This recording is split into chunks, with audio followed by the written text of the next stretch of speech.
welcome back. It's great to be back. Today, we're diving into a topic that I think is going to resonate with so many of you out there. Yeah. It's this idea of overthinking when you're trying to speak English. Oh, yeah? We're going to try to go a little deeper than just the typical surface level advice and really look at the psychology behind why we get stuck in our heads. And then more importantly, how can we actually break free from that? Yeah. And all of this is inspired by a really cool episode of an English learning podcast that we found. So are you ready to sort of unpack this with me? Yeah, let's get into it. Okay, awesome. So, I think one of the biggest things that I've noticed, and you've probably experienced this too as a language learner, is that we tend to overanalyze, right? Like every single word, every grammar rule. We get so caught up in trying to be perfect Right. that we sort of forget the whole point of language, which is to actually, communicate with other people. It's interesting how, as language learners, we often fall into this trap of overanalyzing every word, every grammar rule. Totally. We get so focused on perfection that we lose sight of the real purpose of language, which is communication. Yeah, and it's like, you become this like grammar police officer in your own head. Yeah. Right? Like constantly scanning for any little error instead of just like letting the words flow. And I've been there like so many times, I'm sure our listeners have to, where you're like in a conversation and you're just like staring blankly Yeah. while you're trying to like construct the perfect sentence in your brain. And it's just, it's not a good look. And that hesitation, that fear of making mistakes, stems from a very human place. Yeah. It's rooted in the fear of judgment, Mhm. of being perceived as incompetent. Yeah. But here's the thing. Even native speakers make mistakes. That's so true. They trip over their words, they mispronounce things, Yeah. even use incorrect grammar sometimes. Oh, yeah, for sure. And I think it's easy to forget that native speakers aren't these like perfect language machines. Right. They're just people who are communicating, flaws and all. Exactly. And that's the key difference. Native speakers prioritize communication over perfection. They understand that fluency is about getting your message across, Yeah. not about flawlessly conjugating every verb. And I think that is such a key distinction because it's easy to get caught up in thinking that, in order to be fluent, you have to speak perfectly. Right. And that's just, it's so not true. Right. So the question then becomes like, how do we as language learners, how do we adopt that same mindset, right? Right. How do we shift from, being so focused on perfection to actually just focusing on getting our message across? Yeah. And the podcast episode that we're looking at for this deep dive talks about this idea of speaking without thinking too much, which sounds a little bit counterintuitive at first, but the idea is that the more you actually speak, even if you're making mistakes, the faster your brain is going to adapt and start to form these sentences more naturally. That's where the concept of flow state comes in. Oh, interesting. Think about those times when you've been so engrossed in the conversation that the words just seem to flow effortlessly. Yes. You weren't consciously thinking about grammar rules. You were simply communicating. We want to tap into that state more often. Totally. And it makes me think of like learning to ride a bike, like at first you're so wobbly and you're hyper aware of every single movement, Yeah. but eventually it just becomes second nature, right? Precisely. Yeah. And one of the biggest obstacles to achieving that flow state is the habit of translating word for word from our native language. Oh, for sure. It slows us down and often results in awkward phrasing. The podcast hosts emphasize the importance of training our brains to think directly in English. Yeah, I can see how that would be such a game changer. But the question is like, how do we actually do that? Right. It sounds kind of daunting, right? To train your brain to like think in a completely different language. It might feel strange initially, but one effective technique is to narrate your everyday activities in English. For example, as you're making breakfast, you could say to yourself, I'm pouring the coffee, now I'm toasting the bread. Yeah. It might feel silly, Yeah. but it forces you to engage with the language in a more natural way. Yeah. I love that. It's like creating your own little English immersion bubble in your everyday life. Exactly. The podcast also talks about the importance of letting go of our grammar obsession, at least to some extent. Right. And I have to admit, I'm kind of a grammar nerd, so Yeah. this one's a little tough for me to swallow. It's understandable to feel that way. Grammar is important, Right. but we need to find the right balance. While we're speaking, it's more important to maintain the flow of the conversation than to obsess over every little grammatical detail. Yeah. The podcast hosts argue that constant self-correction actually hinders fluency. So are they saying we should just like throw grammar rules out the Oh, window? no, not at all. Okay. It's about prioritizing. Okay. In a conversation, your primary goal should be to communicate effectively. Later, when you're reflecting on the conversation or practicing on your own, that's when you can focus on refining your grammar. Oh, okay. That makes sense. So it's like, if you think about writing, it's like writing a first draft versus editing. Exactly. You don't want to get bogged down in all the little details when you're just trying to like get your ideas down on paper. Exactly. And then you go back and refine later. Okay. Yeah. I like that. The key is to find that balance between accuracy and fluency. And the more you practice speaking, the more naturally that balance will develop. That makes a lot of sense. And speaking of practice, I know a lot of people struggle with finding opportunities to speak English, especially if they're not in like a classroom setting or they don't have a language partner. Right. So what are some ways that people can actually practice speaking, even if they're like, by themselves? The podcast had some really interesting suggestions for this.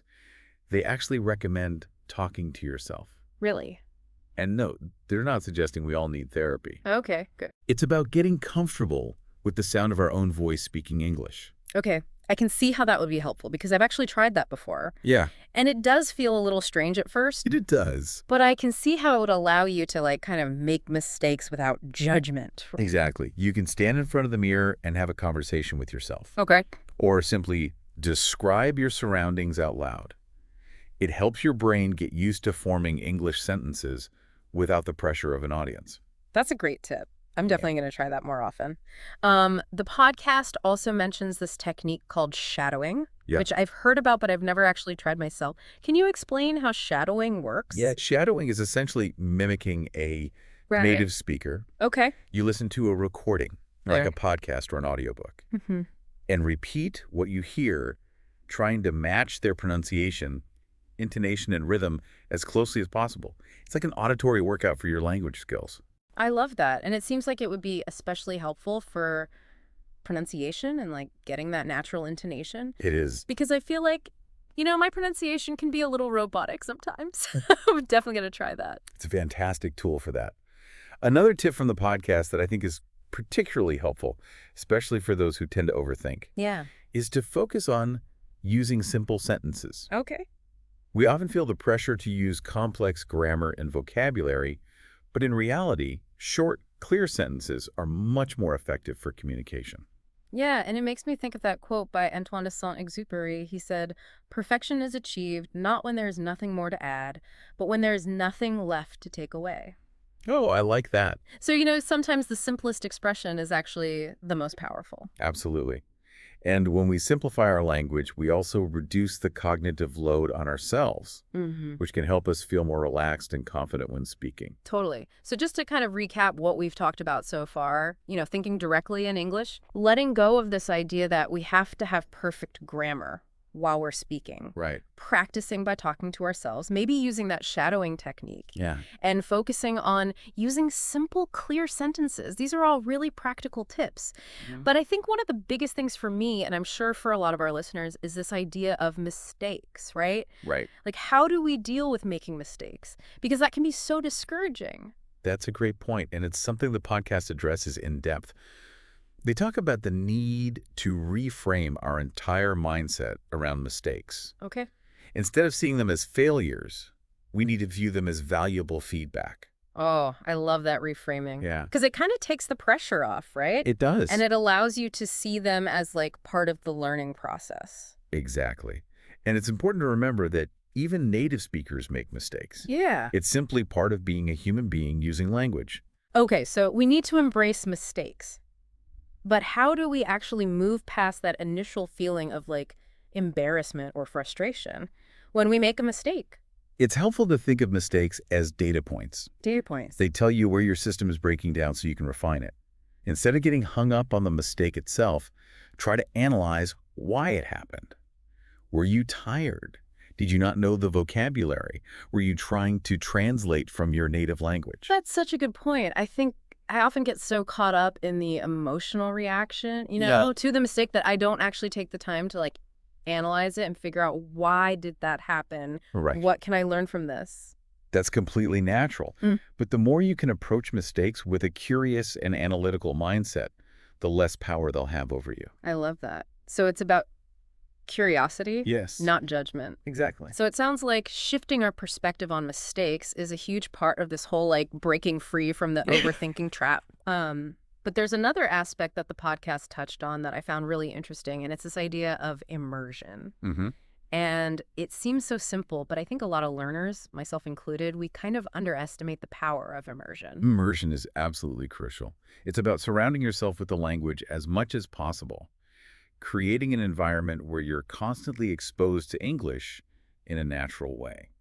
Think of it as building a bridge between the classroom and the real world. So it's more than just, studying grammar rules and vocabulary lists. Right. It's about actually incorporating English into your daily life in a way that feels organic. Exactly.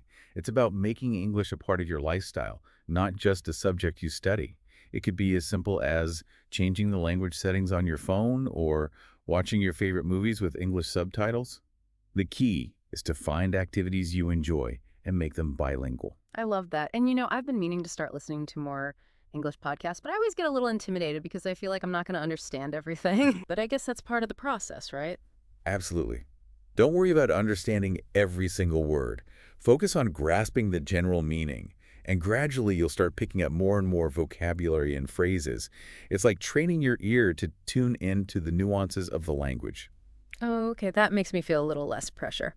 The podcast also mentioned this idea of setting a speaking challenge for yourself. And I'm someone who thrives on goals, so I'm really curious to hear more about this. Setting a speaking challenge is a great way to hold yourself accountable and track your progress. It could be something as simple as committing to speaking English for 5 minutes every day, even if it's just to yourself. I love that because it's measurable. Right. Right? It's easy to say, oh, I'll practice more, but if you have like a specific target, it makes it so much more actionable. Right. So what are some other examples of speaking challenges that people could set for themselves? You could try recording yourself speaking for a minute or two on a chosen topic. This allows you to listen back and identify areas where you can improve. Or, if you're feeling brave, you could challenge yourself to strike up a conversation with a native speaker. Okay, so that one's a little more advanced level. I might need to work up to that. But, we've talked about a lot of practical tips for overcoming this overthinking and speaking more confidently. Yeah. But I know there's another piece of the puzzle that can be even more challenging, and that's our mindset. Right. I think a lot of learners struggle with self-doubt and negative thoughts that kind of hold us back. Mindset is absolutely crucial. Mm-hmm. The way we think about ourselves and our abilities can either empower us or sabotage us. Totally. The podcast emphasizes the importance of cultivating a growth mindset, which means believing that our abilities are not fixed, but can be developed through effort and practice. I love that because I tend to get stuck in that fixed mindset thinking like, oh, I'm just not good at languages, or I'll never sound like a native speaker. Like, how do we break free from those kinds of limiting beliefs? One powerful shift is to focus on action rather than waiting to feel ready. We often fall into the trap of thinking, I'll start speaking when I'm more confident. But confidence actually comes from taking action, even if it feels uncomfortable at first. So it's like, jumping into the deep end of the pool instead of just dipping your toes in. Exactly. It's scary, but it's the only way you're really going to learn how to swim. Another important mindset shift is to let go of the perfection myth. Yeah. We put so much pressure on ourselves to speak perfectly, but perfection is an illusion. Yeah, Even native speakers don't speak perfectly. that's true. It's much more productive to focus on progress, not perfection. I love that. And, I think we often compare ourselves to native speakers and feel like we'll never measure up. Right. But the reality is everyone's language learning journey is unique. Absolutely. And we all make mistakes along the way. It's important to focus on your own progress, not compare yourself to others. Celebrate your small victories and remember how far you've come since you first started learning English. That's beautiful. It's about shifting the focus from what we lack to what we've already achieved. The podcast also mentioned the importance of embracing discomfort, Yes. which seems kind of counterintuitive, but I think I understand what they mean. Embracing discomfort is about recognizing that growth happens outside of our comfort zones. When we challenge ourselves to speak English, even when we feel nervous or unsure, we're stretching our abilities and expanding our comfort zone. It's like that saying, life begins at the end of your comfort zone. Yeah, I guess the same is true for language learning. it is. You have to be willing to push yourself beyond what feels familiar and safe. Exactly. And the more we push ourselves, the more confident we'll become.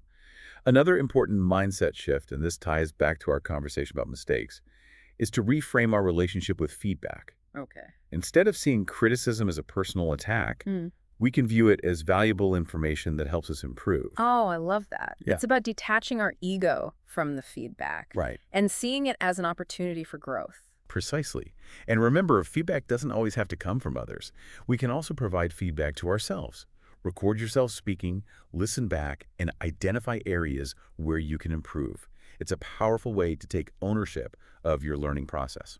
So to sum up, I guess some of the key mindset shifts for confident speaking are focusing on action, letting go of perfectionism, celebrating our progress, embracing discomfort, and reframing our relationship with feedback. These are all really powerful concepts, but they can be challenging to put into practice. Right. So do you have any advice for how do we actually start incorporating these shifts into our daily lives? One practical tip is to start a language learning journal.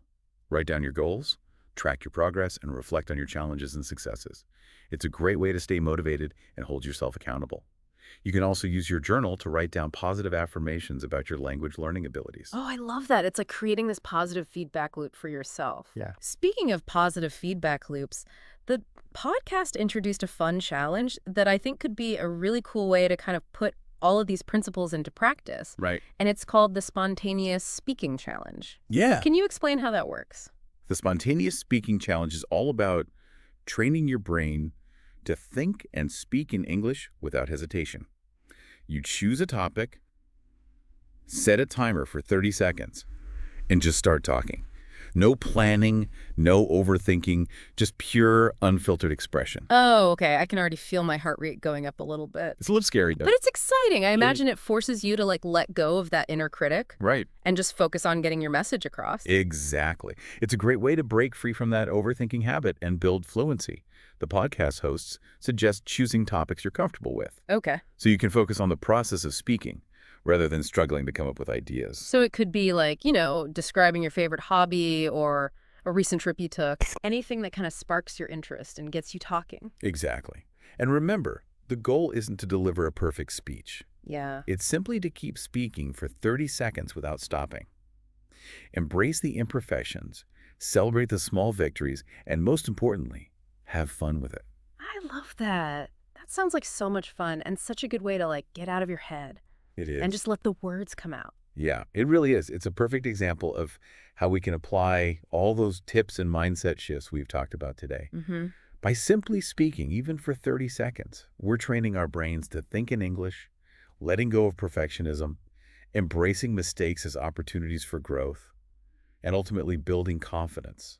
Yeah, I love that. And I think I'm definitely going to try that challenge this week. Yeah. It's just inspiring to think that even small actions like that can actually make a big difference in our language learning journey. They absolutely can. Every time we step outside our comfort zone and push ourselves to speak, we're strengthening those neural pathways in our brain and getting closer to fluency. That's so cool. And it's also encouraging to remember that we're not alone in this, right? Right. There are so many other language learners out there who are facing the same challenges, celebrating the same victories. That's so true. And there are so many resources available to support us along the way. Yeah. From podcasts and language exchange apps to online communities and tutors, there's a wealth of information and support out there. That's awesome. And sometimes I think, the best support comes from just reminding ourselves why we started this journey in the first place. Yeah.